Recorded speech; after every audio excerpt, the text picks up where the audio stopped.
Magpapatuloy po tayo sa ating lesson sa Christian Holiness by Pastor Noel Espinosa.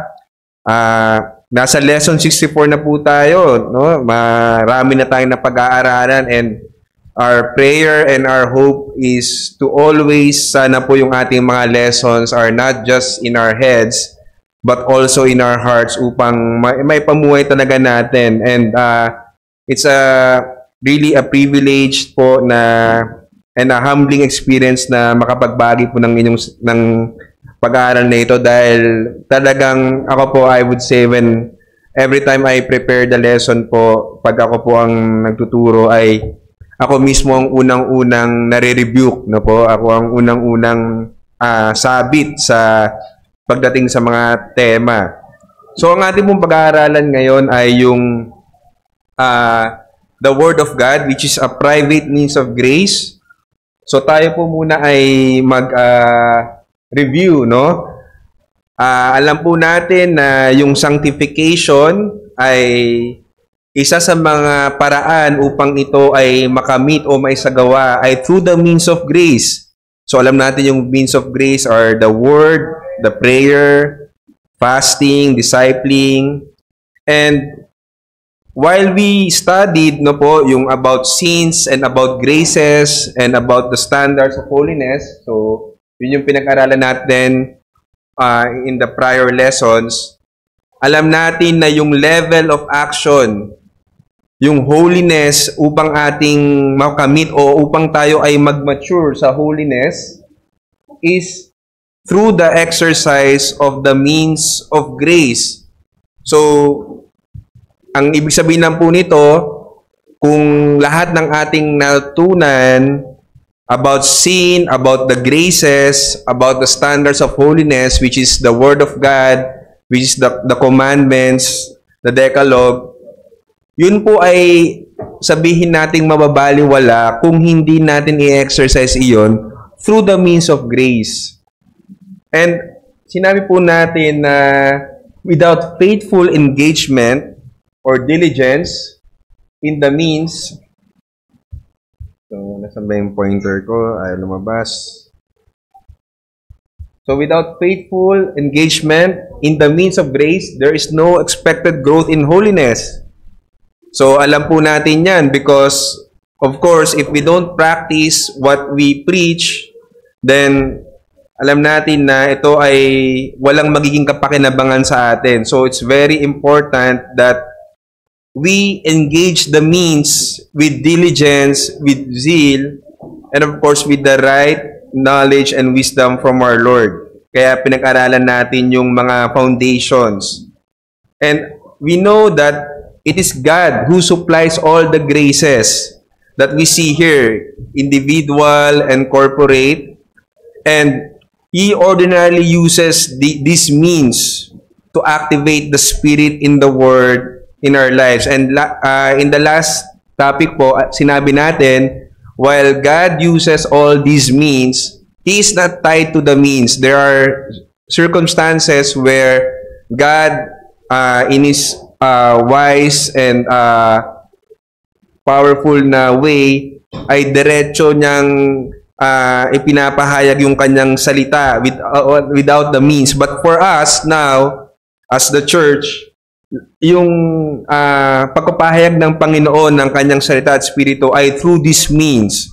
So ang sinasabi natin dito is God is the source of all means, so we should be depending on God Himself, who is the ultimate giver of the grace, ultimate source of grace, and not in the means. Kasi yung example ko nga po, no, yung dati, kung nakatutok tayo sa means like being a prayer warrior, no, parang sinasabi natin, oh, mas magaling ako mag-pray sa'yo dahil ako prayer warrior, ikaw hindi.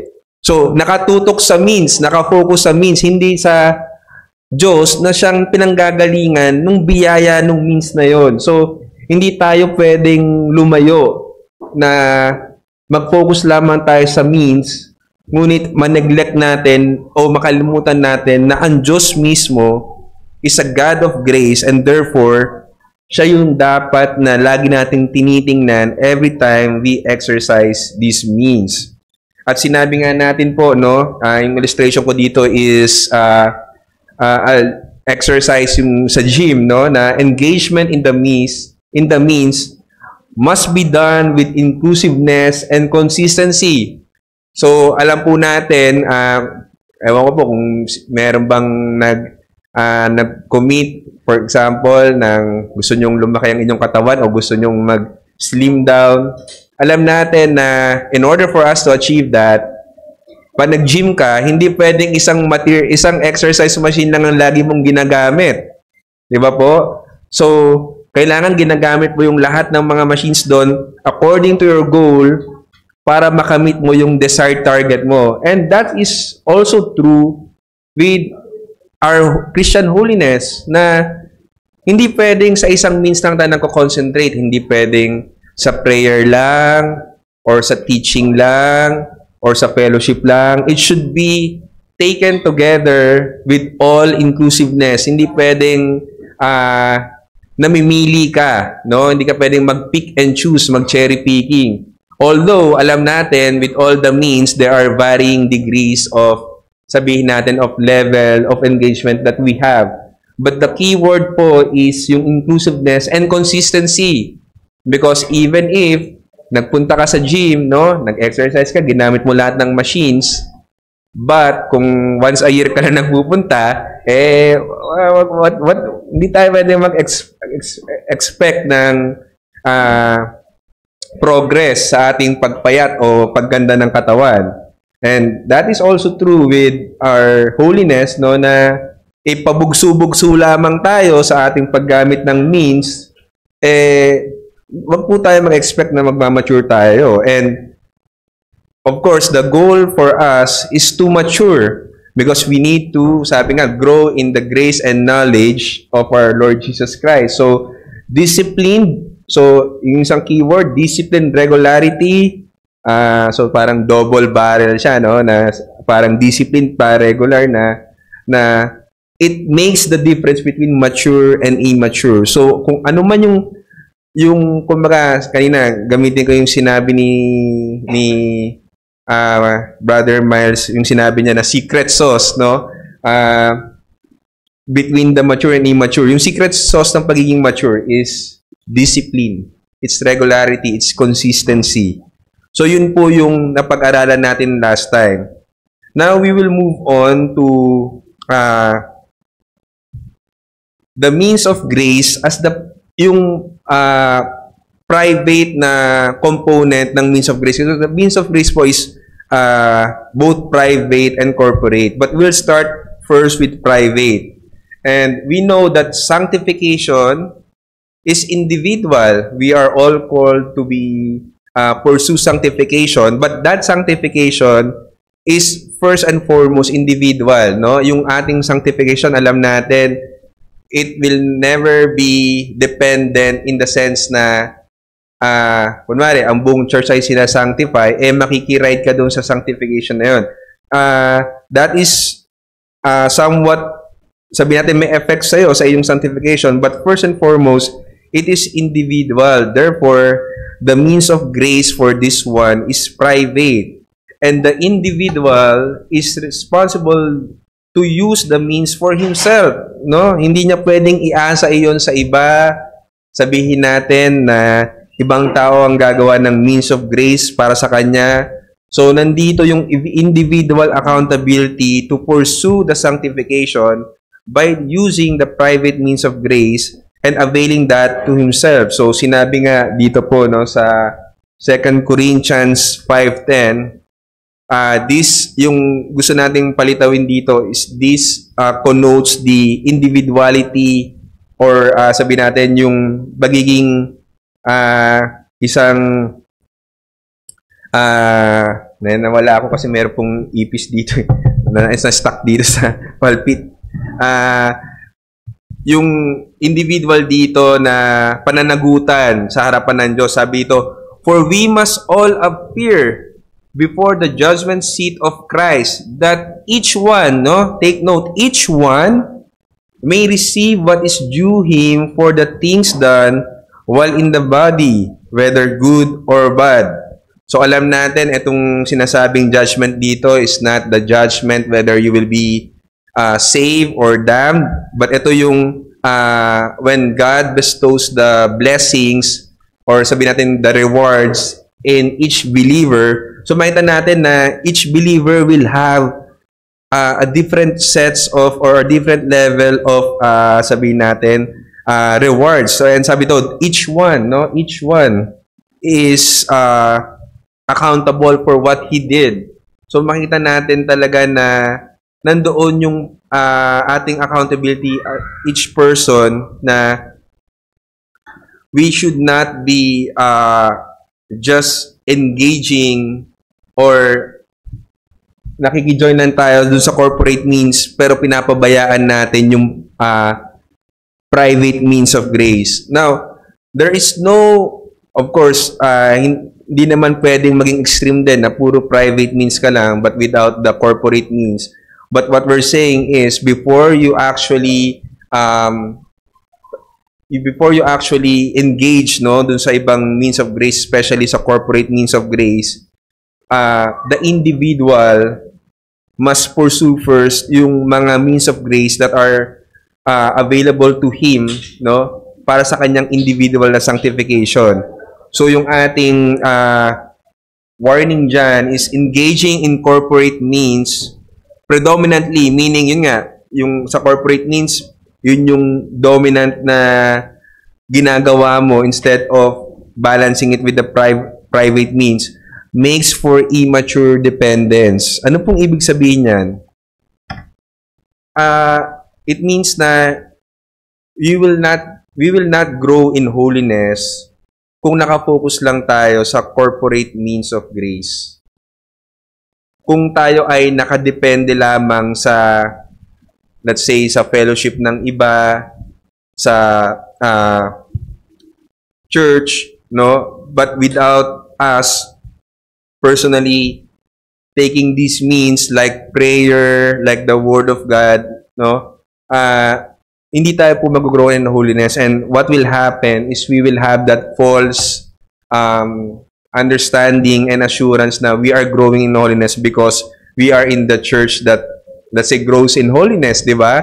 Hindi siya hindi siya parang while collectively we are all pursuing holiness as a church. However, nakita natin kanina in the judgment seat of Christ, sabi na bema judgment, nandoon yung individually haharapin mo or marireceive mo yung rewards based on what you did. So, let's be aware na we should not depend on, let's say, others corporately for our sanctification, but on those that are provided by God, especially for us as individuals. So, ano po yung for this topic, yung una po natin pag-aaralan is the Word of God, Ito yung first private means of grace na ating itatopic. And we know na yung theological doctrine, or yung foundation natin dyan, is sola scriptura, scripture alone. Sakto, this is October, Reformation month, kailan ba nag-start? October 29, 31? Oo, 31 yung in-nail yung 95 theses. So, sola scriptura, the only word of God now are the scriptures. So, alam natin, in the past, sinabi sa Hebrews 1 and 2, long ago, God spoke to our ancestors by the prophets at different times and in different ways. In these last days, He has spoken to us by His Son. So, alam natin before, while the scriptures are not yet completed, God used to talk directly sa mga prophets and to other persons. But He used the prophets to convey what's going to happen or to be revealed in the future. And alam natin na yung final revelation is none other than Jesus Christ, because all prophets, all scriptures really points to the center, which is Jesus Christ. So si Christ yung final revelation, and then when he came, no, yung first coming niya, nandoon tinawag niya yung mga apostles, yung mga disciples, no? And alam natin yung mga apostles, they were used by God mightily to write His word, no, through their, I would say, by the guidance of the Holy Spirit, and ginamit ng Panginoon yung kanilang, yung sila bilang mga apostol, to address the church and really to convey what God wants us to know, no? And alam natin na yung lahat ng apostolic revelation o lahat ng sinulat ng lahat ng sinabi sa mga apostol, lahat ng ipinahayag ng banal na espiritu sa mga apostol, yun ay naisulat. Kaya tayo ngayon ay meron ng Biblia.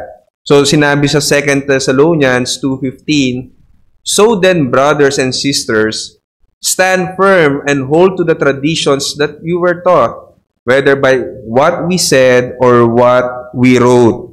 So,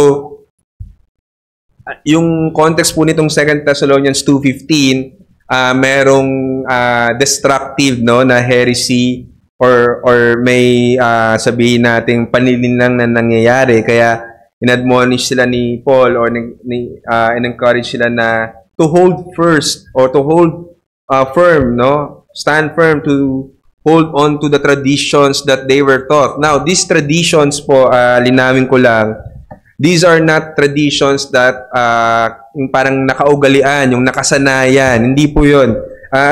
Tingnan natin kung makikita natin dito sa Greek Bible. 2 Thessalonians 2:15.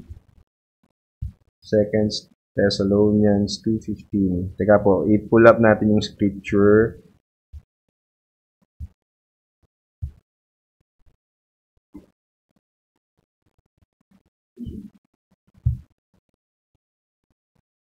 And share natin ito. So sabi dito, so brother, medyo maliit pala, no? Lalaki natin ng content. Yan. Sabi dito, so then brothers and sisters, stand firm and hold to the traditions. So yung traditions dyan, paradosis, sabi, ang ibig sabihin lang niyan is giving over which is done by word o mouth or in writing. So, ang sinasabi ng mga apostles sa tradition dito po is from the original teacher, which is God and the apostles, no? Yun yung traditions na they were taught, no? So, isinalin sa kanila by an official, let's say, official teacher, which in this case is the apostles. So, yun po yung sinasabi. Hindi siya yung traditions na nakaugalian, no? Yung kaugalian noon. But it's the tradition in the sense na mayroong teacher, may official na teacher, and yung teacher na yon, they transfer, no? They give over those instructions, no? Sa mga iba, dun sa mga tinuturuan nila. So, yun po yung sinasabi diyan.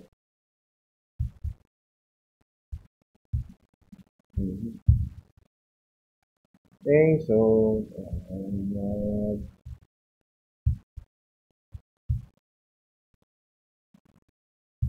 yun lang natin, ayaw nang umalis.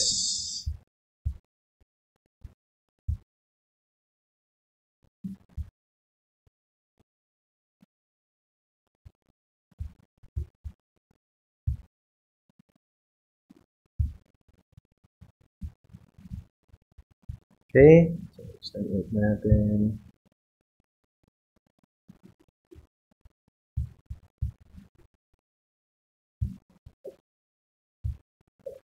Yan, okay? So, sinasabi natin, now, the prophets, then the revelation of Jesus Christ as the final revelation, and the apostles as the final revelation bearers, all of those are now in the scriptures. So, wala pong ibang source ng Word of God, but the scriptures. Alam po natin yan. So, hindi pwede na nandoon yung kasama yung iyong panaginip, kung ikaw ay nagtangs, hindi po. At lalong-lalo na hindi ito nakabase sa iyong emotion, no? So, sinasabi natin, to know the Word of God today, the Scriptures are the only mode. Yung Scriptures lang po ang pinaka-final authority natin, is yung pinaka-source of truth natin is only the Scriptures. Wala na pong iba. So we need to reject any claims of modes of God words other than Scriptures. And alam po natin yan. Alam natin, yung ginamit na example ni Pastor Noel dito when he was teaching this was si Joseph Smith, which is the founder of Mormons. So, nag-umpisa siya, sinabi ni Joseph Smith na nagkaroon daw siya ng vision, nakita niya yung father and son. No? At unfortunately, maraming naniwala sa kanya, marami siyang na-deceive. But, we know that the revelation of the word, all the truth has now been revealed through Scriptures. So, dapat po maging maingat tayo dito, mapanuri tayo na hindi natin dapat agad-agad paniwalaan kung meron mga nagsasabi sa atin na merong sinabi sa kanila ang Panginoon, meron silang narinig na bumulong, no? Di ba may mga nangyayari yun eh, may narinig sila. I think may naalala akong isang, di ko alam kung sino nagkwento sa akin eh, na pumunta siya doon sa bahay. It's a pastor who went to one of the members' house, no? And I mean, sa mga membro niya, sinabi, alam mo, pumunta ako ngayon kasi nanaginip ako, kinausap ako ng Panginoon sa panaginip. Pautangin mo raw ako. Alam niyo po yun, it's nakakalungkot, no? I mean, parang nakaka-tremble isipin na ginamit mo yung salita ng Diyos, ginamit mo yung authority ng Panginoon, kumbaga yung credentials ng Panginoon para sabihin mo na mangungutang ka. And marami pang similar stories na kapatid, sinabi sa ng Panginoon na gagamitin ka raw niya sa pagbibigay or whatever. But for one, we need to claim na other than the Scriptures, walang ibang source. And we need to also parang be skeptic in a way na kailangan i-check natin palagi sa Scriptures, di ba? Kasi yung mga Bereans, di ba, may nagpipreach. So sila, hindi naman sila sabihin natin na nagdududa dun sa nagpipreach. But they still check the Scriptures to see kung tama ba yung sinasabi ng tao na ito na nagpapangaral. So, in a way, sa atin din, sa church natin, we need to be like the Bereans in the sense na every time na may pinapangaral sa atin na salita ng Diyos, for the preachers, we need to be open na kung kailangan tayong makorek, no? Because we do really sometimes, kumbaga, nami-misinterpret o medyo mali pag-understanding natin. At the same time, sa hearers, kailangan din, being an active hearer, you need to really examine na kung ano yung tinuturo sa'yo is truth or not. So, it goes both ways. And also, sola scriptura or Scripture alone as the Word of God today, it tells us to prevail, no? Dapat mapagtagumpayan natin any persuasion that is contrary to the Scriptures. Yung example na ginamit ni Pastor Noel dito was may isang tao na sabihin natin siya ay may nagugustuhan siya. Ngunit alam niya ito ay contrary sa salita ng Panginoon. So dapat hindi mag-prevail yung kanyang emotions, yung kanyang feelings, yung kanyang attraction, but ang mag-prevail is the Word of God, no? So anything that is contrary to the Scriptures, we should pray to God na yun ang mas sundin natin, no? Sundin natin salita ng Diyos over any emotions or any persuasions that we might have. Kasi alam po natin yan eh, no? Alam niyo po, isa sa mga, I would think, yung meaning of denying yourself is obedience to the scripture eh. Kasi, I think most of us will be able to relate na yung may mga desires tayo that are really contrary to the scriptures. And minsan nga, yung katigasan ng ulo natin, hinahanapan pa natin ng loophole sa scriptures kung para may sagawa lang natin eh. But that should not be the case because alam natin, first, scriptures will never contradict, no, kung anong nakasulat doon. As with any other book, scriptures is consistent, no? It's not only sola scriptura, but it's tota scriptura. It's the totality of the scriptures that we should study and we should parang kailangan pahalagahan. Hindi pwedeng dahil sinabi lang sa isang verse na ito na pwede, pero kung nakita mo na hindi pala yun yung context because you studied other books in the scripture, dapat yun yung sundin natin. So, again, yung Word of God, this should be our only source of truth, no po? Our only authority, and all other else that claims that they have the Word of God, if it's not from the Scripture, then we should reject that. Okay po? So, yung sinasabi natin to, yung next is, it's the primary, no? Yung Word of God, ito ay sinasabi natin na it has the primacy o yung pinakauna above all other means. So, basahin po natin yung Psalm 138 verse 2. Sino po ang pwedeng magbasa?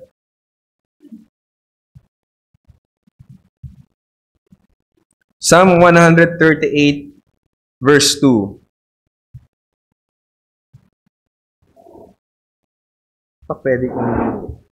Pwede kong siguro i-share din dito.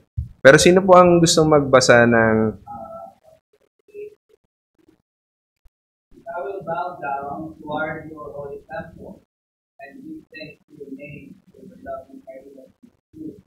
We have magnified your word according to all the word. So yung sinabi doon, yung word has magnified your word and your name. So, doon kahalaga yung word na inihanay siya doon sa name of God, no? So, nakita natin na with all the other means, yung word of God is the primary mover for all other means, no po? So, alam natin, other means are important. So, sinulat ko dyan, yung prayer, fasting, church discipline, fellowship. But, in order for us to really do or let's say execute these other means, it should be centered still in the Word of God. Ano pong isang example dyan? So for example, prayer. You could be praying, no, fervently or with zeal, no? Pero if you're praying for the wrong things, then it's not a means na sabihin natin that the grace of God will grant to you.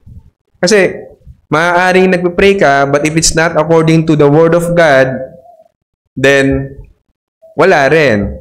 Maaaring nagpa-fast ka, pero if you're doing it na pinapakita mo, no, sa mga tao na nagpa-fast ka, you're even announcing it na nagpa-fast ka, ang sinabi ng Word of God, when you fast, di ba? Wag mong mukhang kawawa ka na talagang pinapakita mo, grabe, kawawa. Si Brother Adrian, talagang fasting, tinan mo yung tsuro. So, how will you know that? Siyempre, nasa Word of God pa rin po yun. Kaya, yung Word of God, it has the primacy and it's the primary means, no? And has authority over all other means, no? Scriptures are means of grace and knowledge of them is grace. So, ito yung isa pang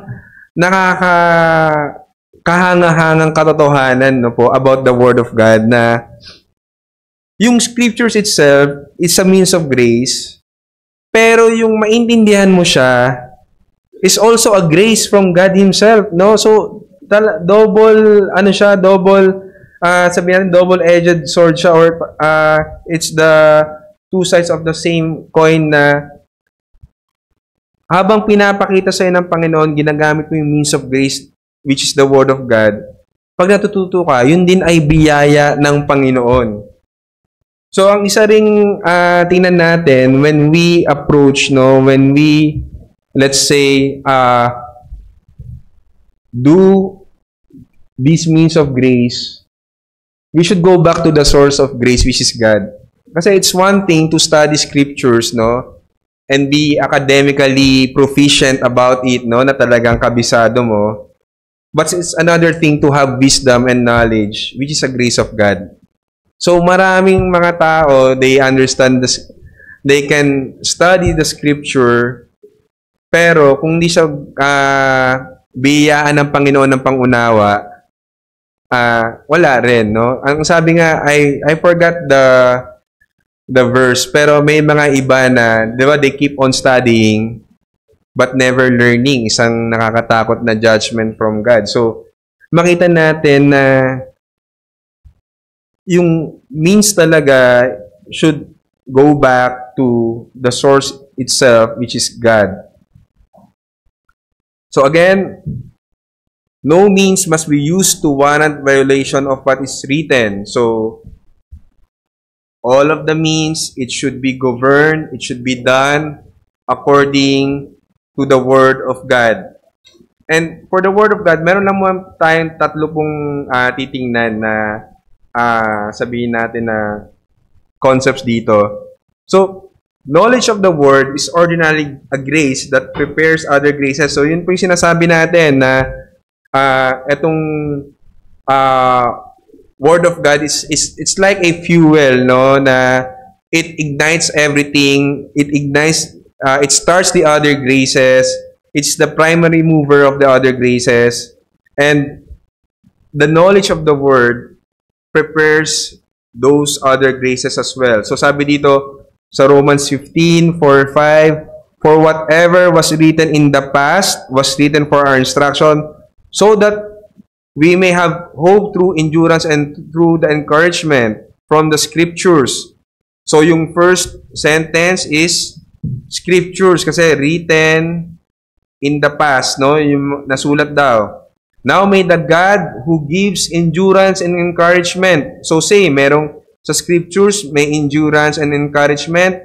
Now sa Diyos meron din gives endurance and encouragement.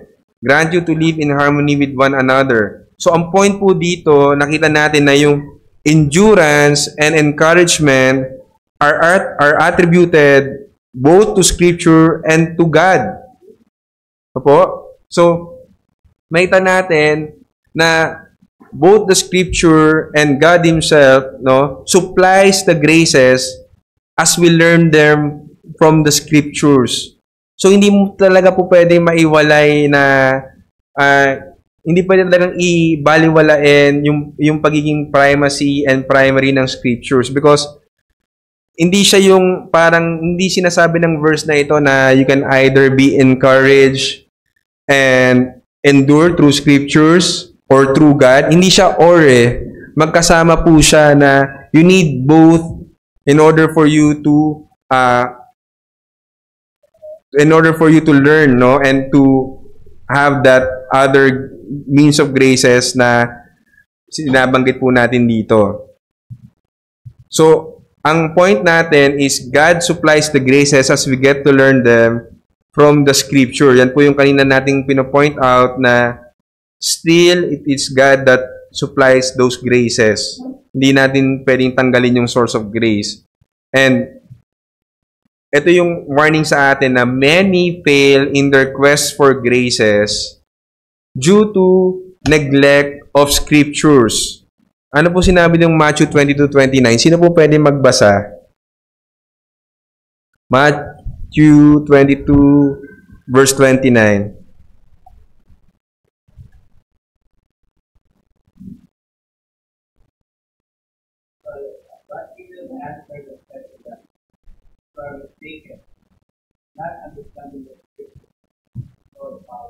Yun. So, sinabi sa ibang salin, thank you po, Brother Mark. You are mistaken because you don't know the scriptures or the power of God. You don't know.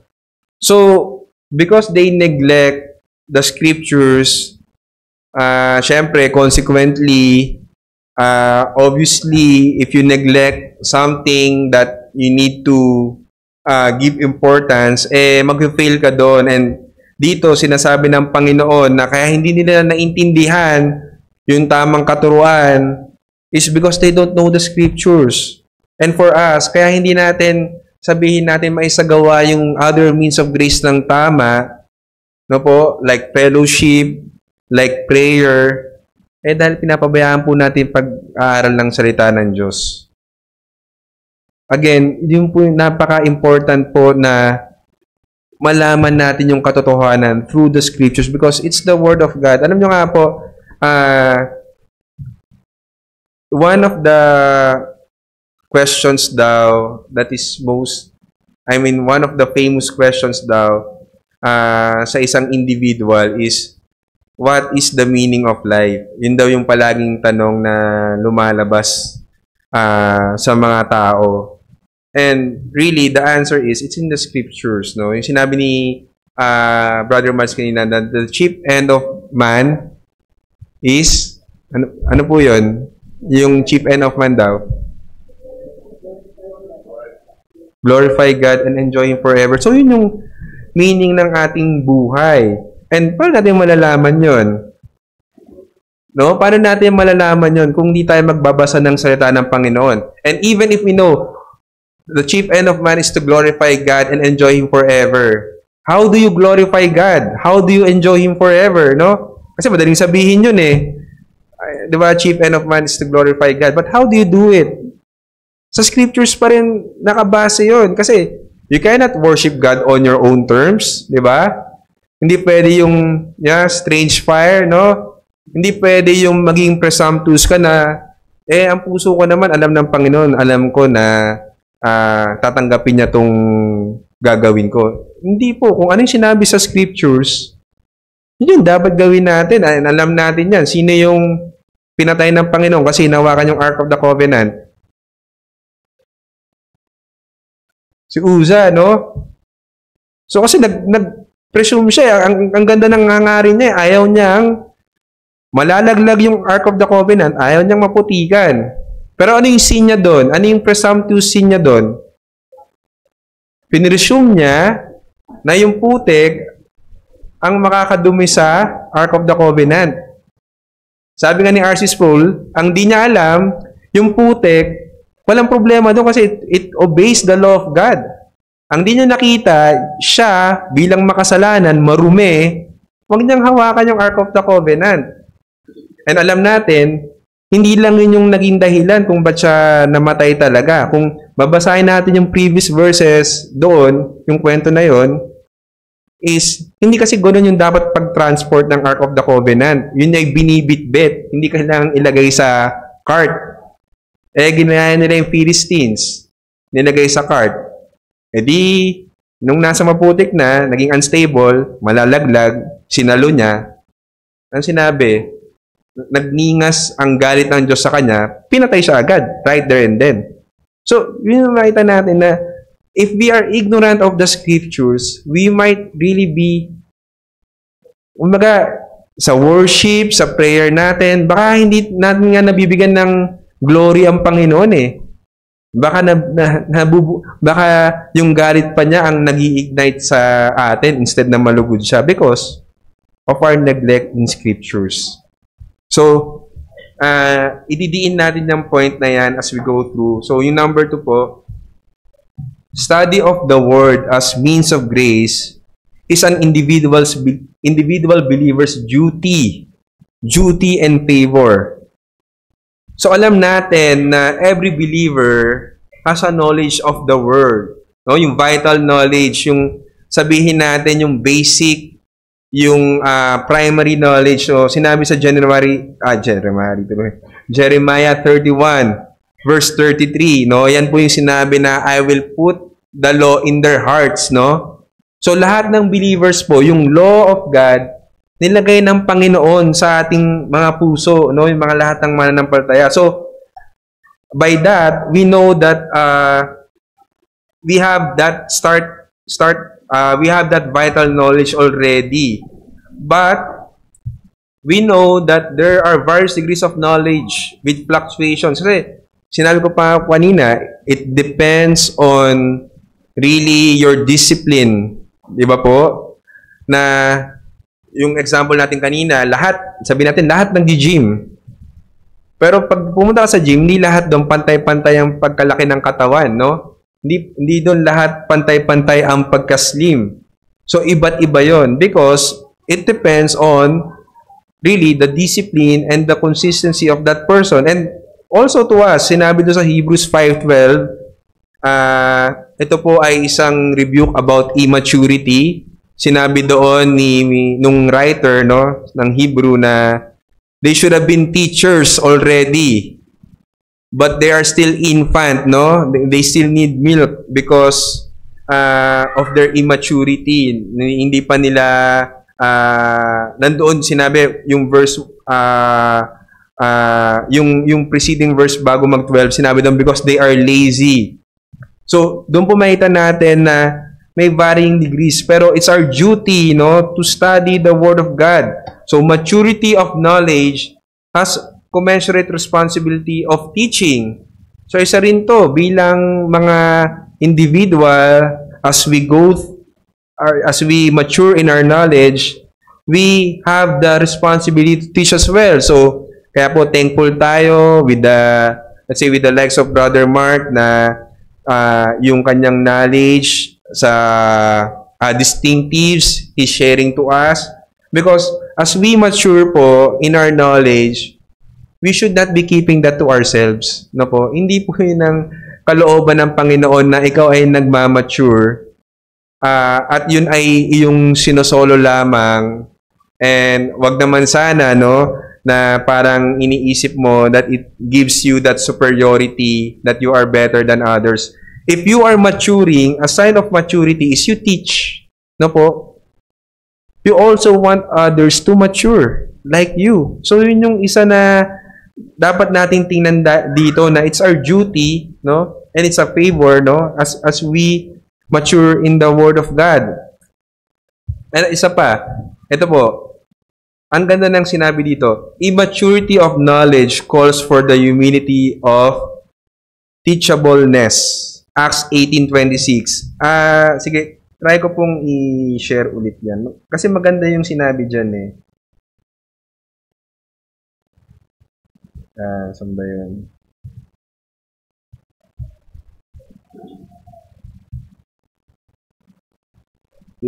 Acts 18:26. Sino po ang gustong magbasa?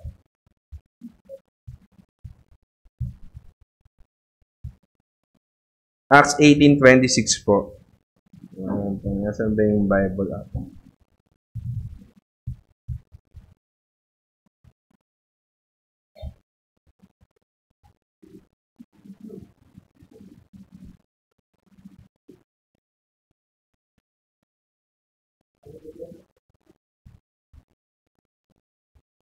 Acts 18:26.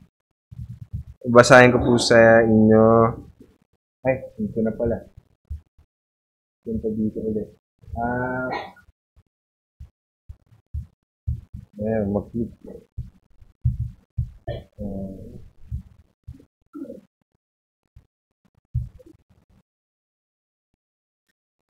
Acts 18. Nanganay leg ko. Teka. Ayan. He began to speak boldly in the synagogue. So, sino po itong he began to speak boldly? Si Apollos. Yan. Simulan po natin sa 24. Now, a Jew named Apollos, a native Alexandrian, an eloquent man who was competent in the use of the scriptures, arrived in Ephesus. He had been instructed in the way of the Lord, and being fervent in spirit, he was speaking and teaching accurately about Jesus, although he knew only John's baptism. He began to speak boldly in the synagogue. After Priscilla and Aquila heard him, they took him aside and explained the way of God to him more accurately. Nakita niyo po yun? So si Apollos, gifted siya, eloquent man, magaling magsalita, competent in the scriptures. Pero, si Priscilla and Aquila, narinig yung preaching niya. So, ang ginawa nila, siguro, let's say, while it's true, no, kung ano yung sinabi ni Apollos, maaaring merong kailangan pang idagdag o kailangan pang i-clarify. So, ang ginawa nila ni Priscilla and Aquila, they took him aside and explained the way of God to him more accurately. So, nandoon yung point dito na nandoon yung humility ni Apollos na siya ay turuan, i-correct. No? So, tayo dapat nandoon po yung humility natin na we should be teachable. Kasi while we can be competent in the use of scriptures, can be eloquent, again, ang Panginoon, laging siyang may ginagamit upang palagi pa tayong turuan, and we should be open to that, no po? We should be open to learning and being taught, no, to be taught by others as well. Kasi kailangan po natin iron sharpens iron. So kailangan din po na kung tayo ay tuturuan pa ng iba, maging humble po tayo, because nandoon yung sabihin natin na teachable heart natin, na kung kailangan tayong correct tayo. Kung kailangan tayong turuan tayo. So, yun po yung nais nating i-share dito. Okay? So, mag-continue po tayo.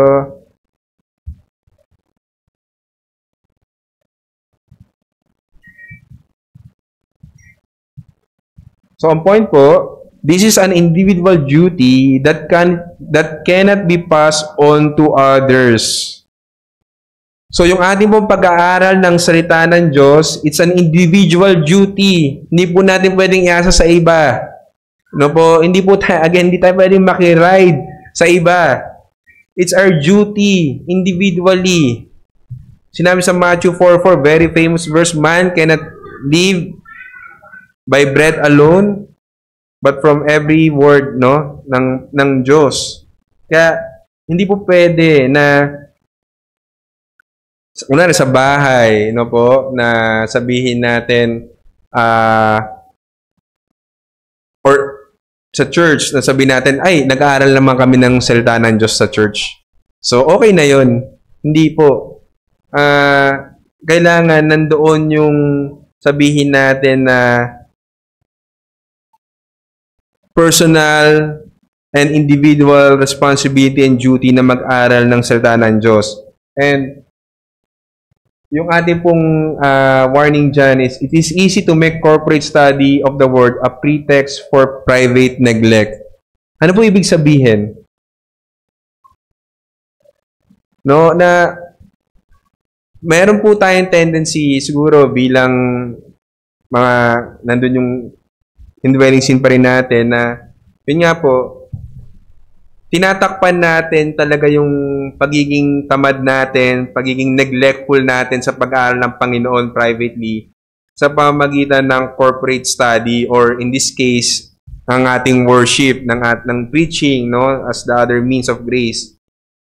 So, minsan nagtatago tayo dito na inaano natin yung, alam nyo po yung parang ginagawa tayong scapegoat, no? Na, nag-aral na kami ng whole day na nga ako sa church Okay na yun, di ba? Ano yung joke ng iba? Baka lumagpas na ako sa langit niyan. Di ba po? Yung mga ganong mga pilosofa na hindi naman tayo dapat aral ng aral. Sunday, whole day na nga tayo. Meron pa tayong table talk, di ba? Pero hindi po Actually, mga kapatid, sa totoo lang po, if we really love the Word of God, we will never get tired of it. Sa totoo lang po. Alam nyo nga po kung dahil mahal na mahal natin yung salita ng Diyos, it spills really onto every conversation that we have Especially Especially pagka ang kasama natin believers, no po? Pero, yun nga, wag po tayong magtago, no? O wag nating gawing dahilan o makontento na yung corporate study or corporate worship, preaching of the Word of God, tabunan o pagtakpan yung ating talagang private neglect na dapat as an individual nandoon yung ating duty na mag-aral po ng salita ng Diyos. Kailangan po talaga mag-aral tayo. And we know bakit kailangan tayo mag-aral so that, una, yung primary naman po ng goal nito is, of course, sanctification and holiness. Hindi po tayo mag-grow sa sanctification kung hindi po tayo mag-aral ng salita ng Diyos. So yung third and last po na point sa about Word of God, discipline in private use of the Word must be every believer's imperative. Ano po ibig sabihin nun? Note, many are dictated by convenience or randomness in using scriptures. Ano po ibig sabihin nito? Yung pag-aaral nila ng salita ng Diyos is nakadepende lamang kung ito ay sabihin nating maalwan sa kanila. No po? Yung parang alam niyo madalas nangyari ito hindi lang sa Word of God pati sa prayer Yung magpe-pray lang ako kasi, I finish all my tasks, no? May free time ako. Hindi pa pinapalabas yung next na episode ng paborito kong serye. So magpe-pray ako out of convenience or randomness. So, parang bigla mo na maisipan, magpe-pray ka o mag-aaral ka ng salita ng Panginoon. While there is no mandate to have coverage of materials over a period of time, it should be formed as a discipline for the daily intake of the Word. Ano po ibig sabihin, mga kapatid? So, walang mandate sa salita ng Diyos. Yung pag-explain po ni Pastor Noel dito, walang mandate na dapat in 1 year makabasa mo yung Bible cover to cover. Hindi po siya ganoon. Walang ganong mandate. Pero, ang dinidiin dito is yung daily intake of the Word. Alam po natin, di ba, yung Psalm 1:1, very familiar verse sa atin, no? Blessed, ano yung Psalm 1:1? Blessed is the man who walks, not in the, kasi negative muna yun Yung negative part muna yun no? Kasi muna doon, walk, tapos stand and then sit, no? But his delight, sinabi doon, is the law of the Lord, he meditates day and night. So, nandun talaga yung pagiging blessed is you delight in learning, studying the Word of God day and night. Mga kapatid, no? Ako personally po, malaking rebuke sa akin ito dahil isipin mo yung salmista dito, yung sinulat niya, yun yung delight niya Hindi ang delight niya is manood ng Netflix every night. Pero ang delight niya is to meditate on the Word day and night. Nandoon yung masidhi at regular and consistent na pagbabasa, pag-aaral at pagbubulay ng salita ng Panginoon. And alam natin na it is no more demanding that we willingly do daily as necessity. Ano ibig sabihin, mga kapatid? Yung pag-aaral ng salita ng Diyos, hindi ito kabigatan. In fact, di ba nga parang kung tutuusin, dapat nga mas mahal mo pa ito mas madali pa sa itong gawin kaysa sa mga necessity na ginagawa mo day and every day. Ano yun? Alam mo, every day kailangan mong sabihin natin, kung nanay ka, kailangan magluto. Kasi yung mga anak mo. Diba? Kung ikaw ay nagtatrabaho, kailangan magtrabaho. So, yung mga necessity, ginagawa mo yun consistently. No? Mga kapatid, nakaka-rebuke talaga to. Pero hindi mo nakikita, yung study of Word of God is a necessity, pero hindi mo ginagawa.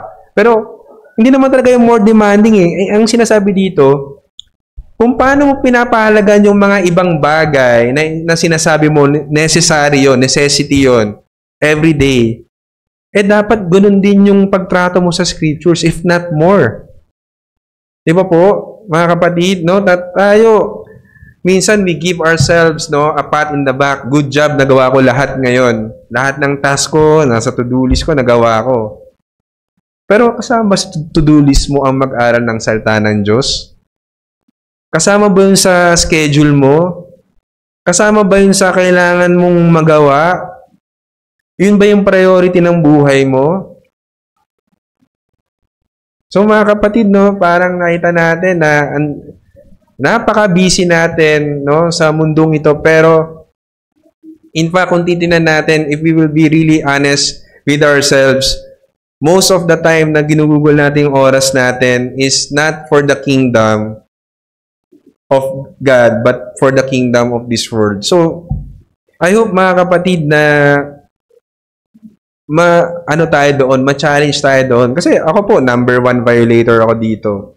And only by the grace of God na tayo ay nakakapagpatuloy. But nakita ko, ako po, I mean, not that it's true for everyone, but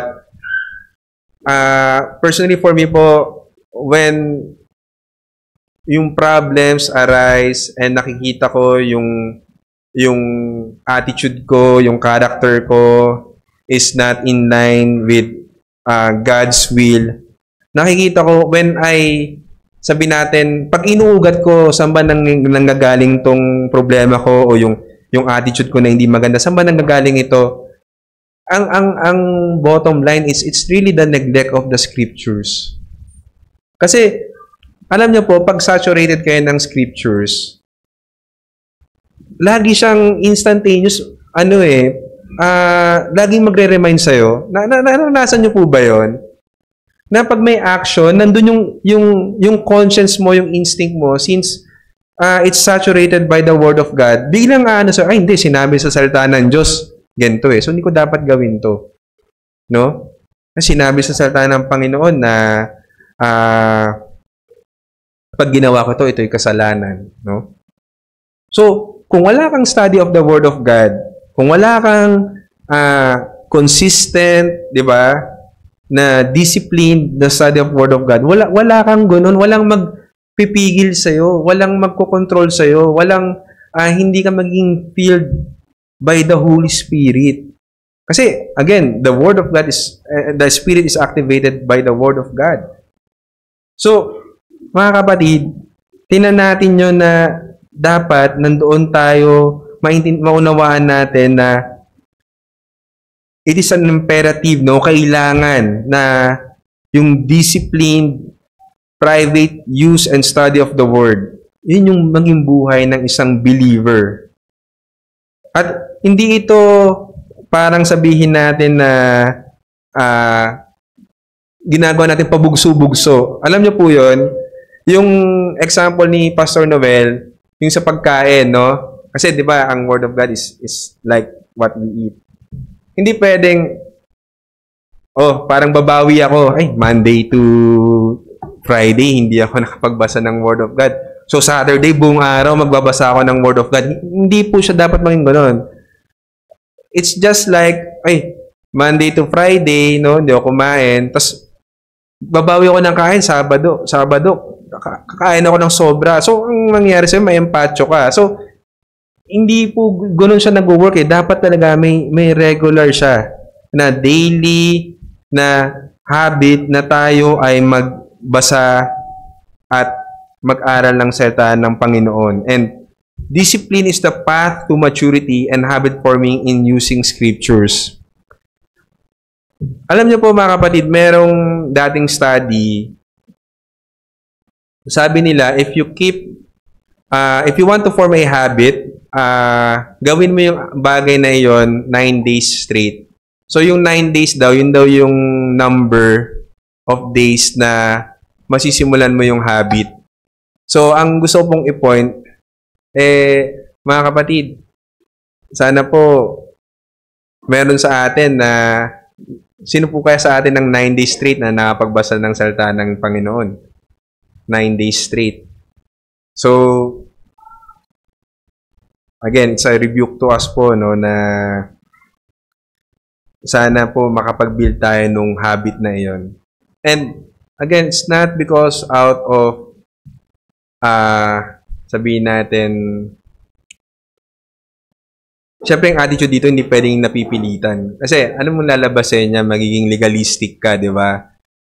Na parang iniisip mo, Lord, napagbasa na ako ng salita ng Diyos 9 days straight, so parang may plus points na ako sa'yo. Hindi po. Alam niyo mga kapatid, yung Word of God really, di ba, it's a lamp unto our feet. No? It's really a blessing to us. And by that, how great yung blessing na nawawala sa atin when we are not studying the Word of God. Alam niyo, napakabuti po ng Panginoon na hindi lang niya ginagamit yung kanyang salita to mold us into let's say, kung ano ba dapat talaga tayo.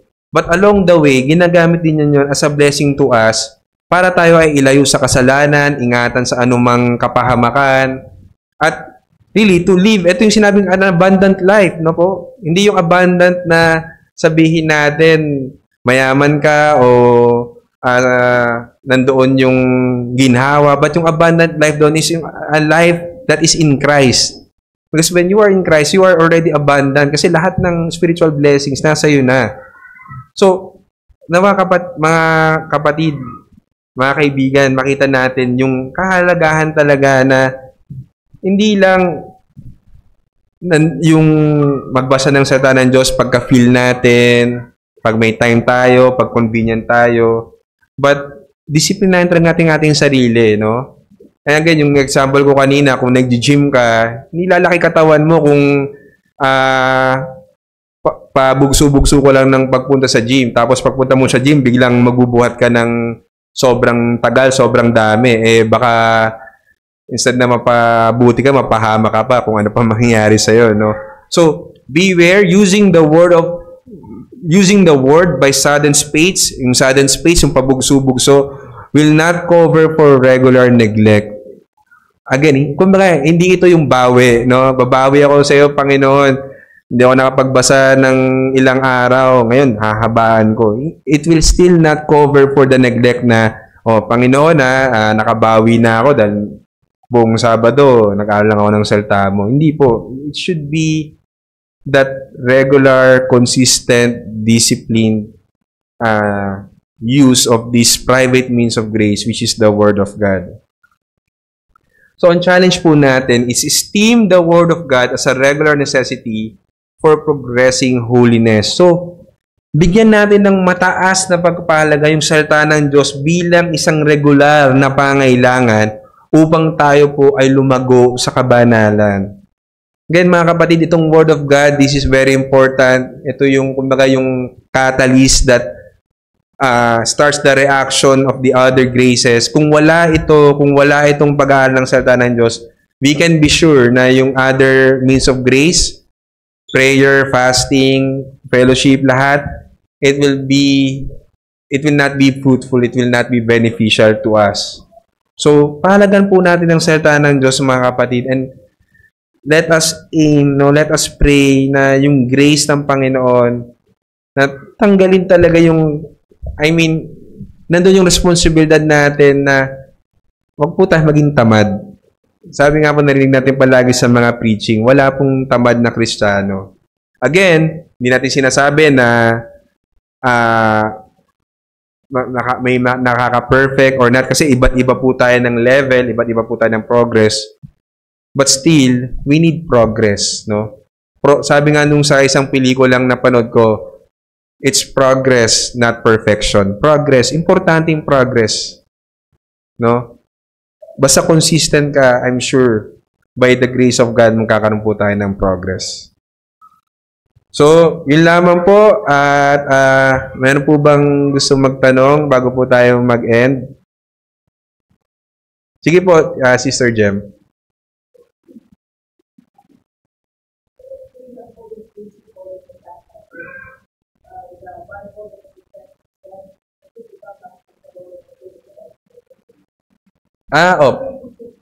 Opo. Yung Bible interprets itself. Scripture interprets Scripture. So alam po natin, the scripture is written in the span of 1400 years. Pero ma-amaze po tayo with all the historical facts of all the studies of scripture. Alam natin ang scripture lagi ang inaatake. But in the span of 1400 years, ang scripture po has only one voice, one theme, no, which is the salvation, no, one person through the work of Jesus Christ. So yung scripture, interpret scripture po, ibig sabihin po nung kaninang binanggit natin, yung total scriptura, na lahat ng sinasabi ng salita ng Diyos, it never contradicts the other. So, lahat po ng sinasabi ng salita ng Diyos, yung other scriptures, yung other books, sinusupport po niya yon. So, hindi pwede na pag tayo nag-aaral ng salita ng Diyos, hindi pwede na yung ating sariling understanding lang yung gagamitin natin. Dapat yung understanding natin is being validated by the scripture itself. Ano po example? Sinabi ni James, di ba? Faith without works is dead. So kung yun lang ang pag-aaralan mo, hindi mo pag-aaralan yung sinabi ni Paul sa Ephesians, tama, kasi we are not saved by works eh. Tama ba sa Ephesians yun? So kung yung sinabi ni James na faith without works is dead, kailangan i-interpret mo siya in light of nung sinabi ni Paul na we are not saved by works. So ang sinasabi lang hindi sila nagko-contradict, nagko-complement sila actually, na ang sinasabi ni James na kung may faith ka, kailangan makita yan sa'yo. Hindi, kumbaga, salvation is not works plus faith. Ang sinasabi ni James, faith equals salvation, and then makikita yung works mo, which is yun din yung sinasabi ni Paul. So, consistent sila. So, ngayon, kung hindi mo ginamit yung Ephesians para interpret yung sinabi ni James, makikita mo ngayon, para kayong ibang, sabi nating, religion na iniisip nila, kailangan gumawa ako ng kabutihan para masabi na meron akong, o para magkaroon ako ng pananampalataya, kailangan, para maligtas ako, kailangan may pananampalataya ako paggawa ng kabutihan. Hindi po. So, kung nagkamali ka sa pag-interpret ni James, yun ang mangyayari sa'yo. So, scripture from Ephesians interprets, no, yung James. And vice versa, yung sinabi ni James, ini-interpret yung sinasabi ni Paul na, oo, tama, we are saved by faith alone, pero yung faith mo ba is genuine? Di ba? Is your faith alive or dead? So, gagamitin mo yung si James na, paano ko malalaman kung tama talaga yung faith ko? Kung meron talaga akong faith, nakikita ba sa buhay ko?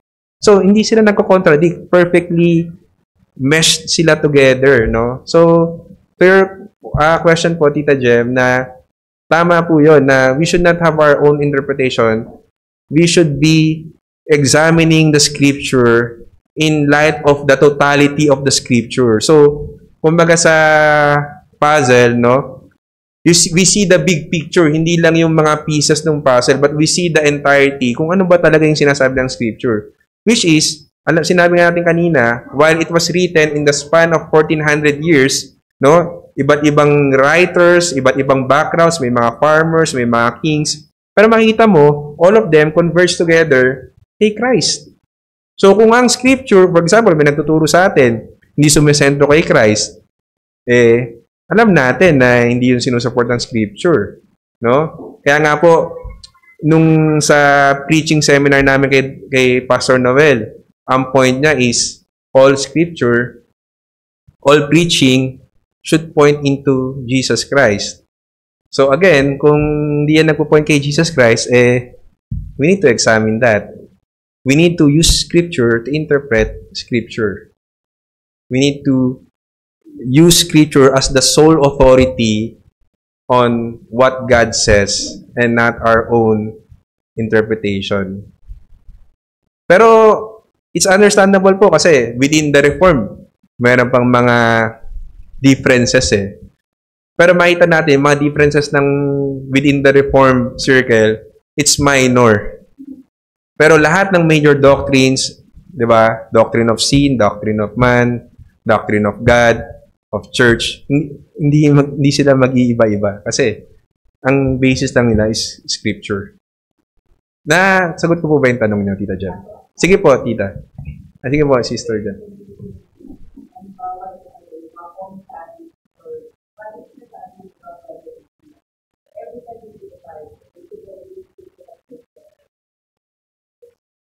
Opo.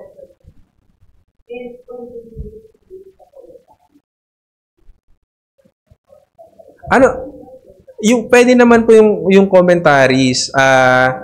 Of course, we also need to validate lang yung author ng commentary. And the same time, we need to again always match it dun sa sinasabi ng scripture.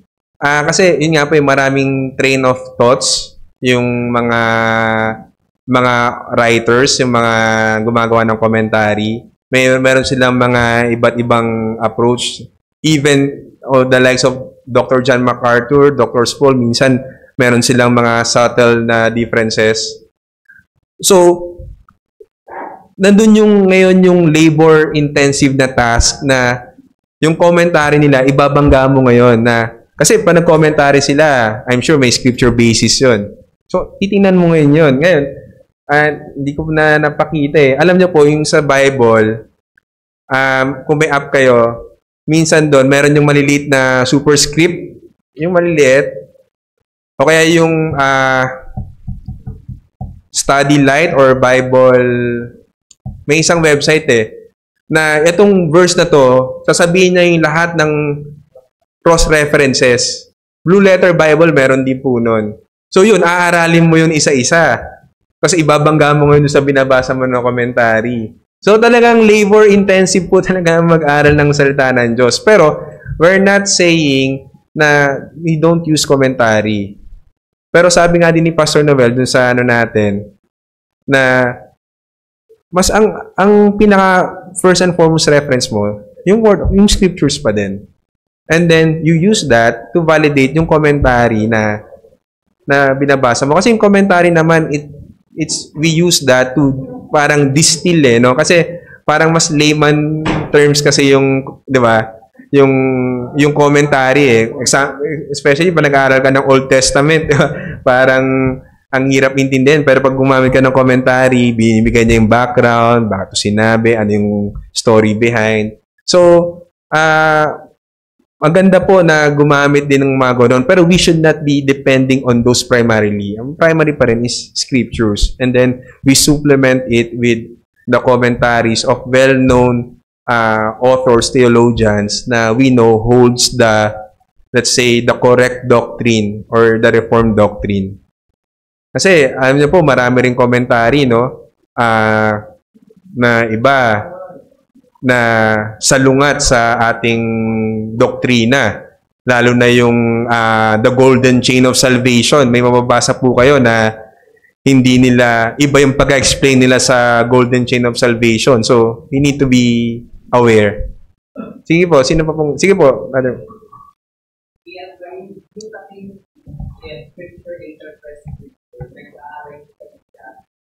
For example, in your private assembly, basa ka something confusing or painful. Opo. As your believers, you have to allow for expression or new concept or new concept. Ang point ng scripture, interpret scripture, kaya nang sinabi mo kanina, total scriptura, is that you have to let the clear explain the obscure. Obscure kasi, kunyari, I remember when Pastor Anthony was here, he brought up a topic in Matthew. Bakit daw wala doon sa list yung sabi ni Jesus Christ, I came here to divide mother-in-law, sister-in-law, or yung official na table of the that's the topic. And then here we are stumbling in the Bible, we are looking for the things na makapag-explain bakit wala yun. But the point is, that's the obscure na hindi naman highlight doon. Ibig sabihin, ang point ng drive train ng thought na yun is that there will be divisions because people will believe in Jesus Christ and maybe one part of your family. Opo. In principle of interpretation, which is part of the hermeneutic, the science of interpretation, kapag sinabi sa Bible na clear, and then there are many reflect ang Bible na clear the bagay na yun, use that to explain what is the Kaya lang nagkakaroon ng talagang sabi natin ng mga kinakailangan natin ng maging commentary. Especially kapag doon sa mga may clear naman, pero clear din yung sa dito. So, we have to allow suspension.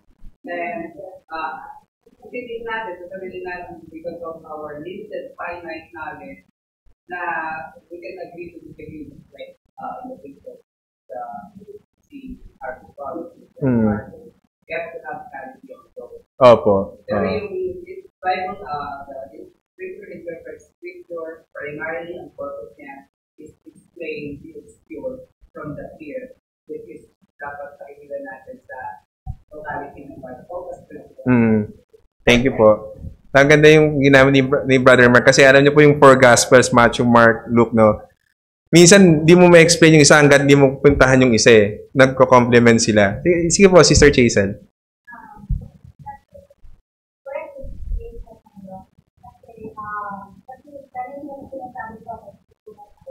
Pero, ang sabi ko, yung archaeology scriptura. Reference, ay Bible and reference. We are not perfect scriptura because yung perfect scriptura all book and we are not new that scriptura to Bible only.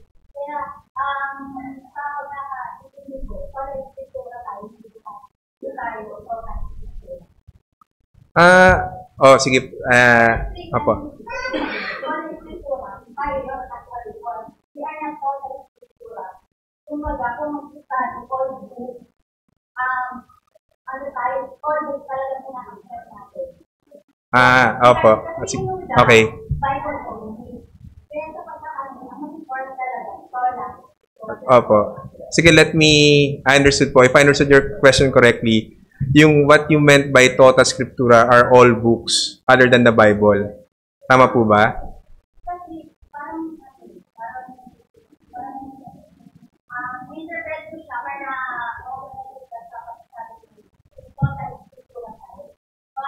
naniwala kasi ako na sola, scriptura tayo.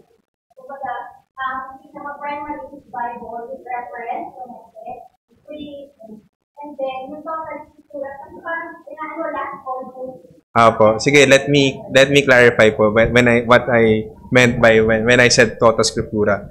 When, of course, Sola Scriptura, Tota Scriptura is, I would say, is not against each other. Ang ibig ko sabihin ng Tota Scriptura, still the Scripture. So, clear po tayo doon. Yung only source of truth natin is the Scripture. Sola Scriptura. But, when we study the Scripture, for example, in the case kanina, Matthew, you need to consider the other writings still in the Scripture to interpret that, let's say, sa Matthew, di ba, yung division.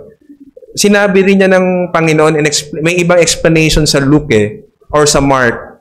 So, ang ibig ko sabihin po ng Tota Scriptura is we use the Bible references like, ano ba yung preaching ni Brother Mar sa Philippians, no? May mga cross-reference ang ginamit. Yun yung total Scriptura. Ibig sabihin, hindi ka lang, sabihin natin myopic, yung nakasentro ka lang sa verse na ito, na hindi mo gagamitin yung other books sa Scripture, So, hindi po tayo lalabas sa Scripture. Hindi tayo lumalabas sa Scripture.